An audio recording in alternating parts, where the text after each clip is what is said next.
Да, накараха ме, нямах избор.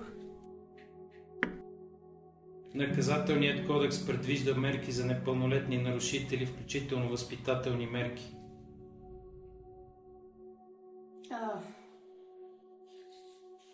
Някой ще ме попита ли защо го направих?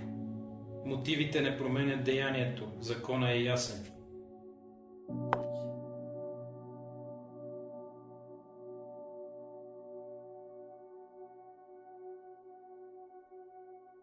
Защо трябва да се страхувам да ходя на училище всеки ден?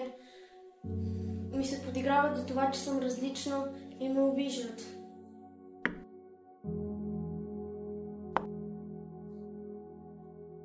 Психическият тормоз е вид насилие. Съгласно член 29 от Закона за закрила на детето, училището е длъжно да уведоми съответните институции. Също така имате право да смените училището си.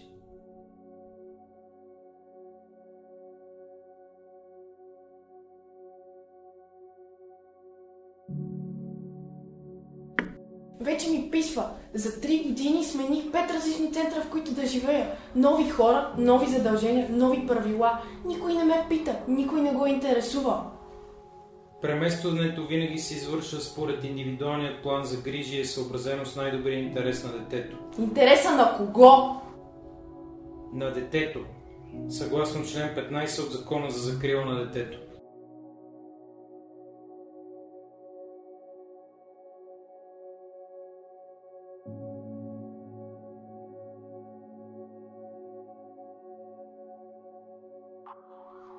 В училище не разбират как мисля. Дори учителите ми казват, че съм глупава и се правят, че ме няма.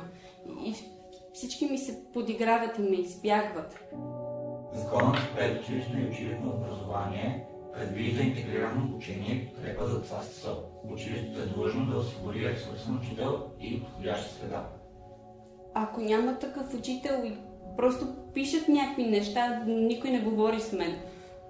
Вие имате право на индивидуален образователен план. Съгласно наредбата за приобщаващо образование, сигнал може да бъде подаден и до регионалното управление на образованието.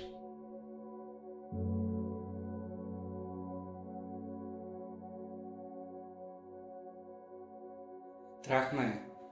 Майка ми не иска да казвам на никого. Баща ми ме пребива и вече не издържам.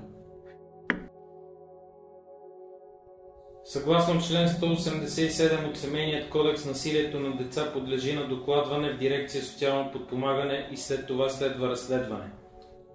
Ако не ми повярват, ако баща ме разбере, имате право и на това да подадете сигнал до прокуратурата.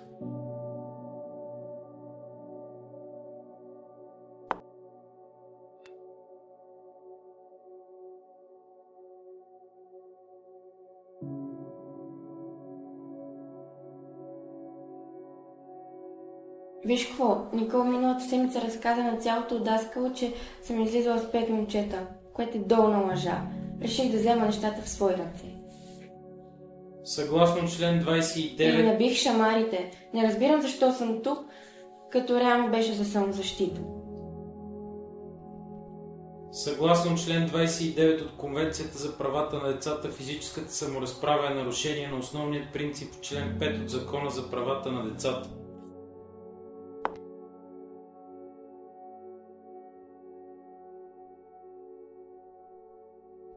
Върнах се. Този път не беше кражба, беше нападение.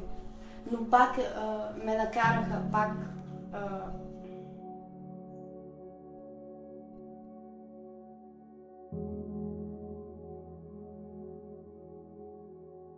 Повтарящо се поведение от противоправни действия подлежи на по-строги възпитателни мерки. Може да бъде назначен надзор от инспектор от детска педагогическа стая. И сега какво? Ще се подпише нещо, ще ме пратите някъде, случая ще се прехвърля, после пак ще се върна тук, но този път вече съм с белезници, нали? Системата има за цел ресоциализация, но тя изисква и твоята ангажираност. Помощта е възможна, ако я приемеш. А кога ще дойде някой, който реално да ме изслуша, а не просто да ме съди?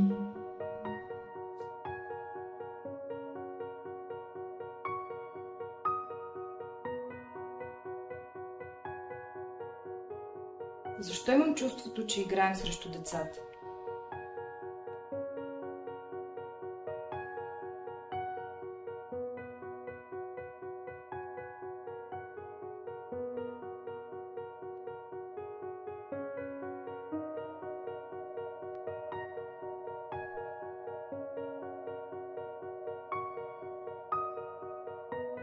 Къде заедно? Да пробваме. Може би ще е по-лесно.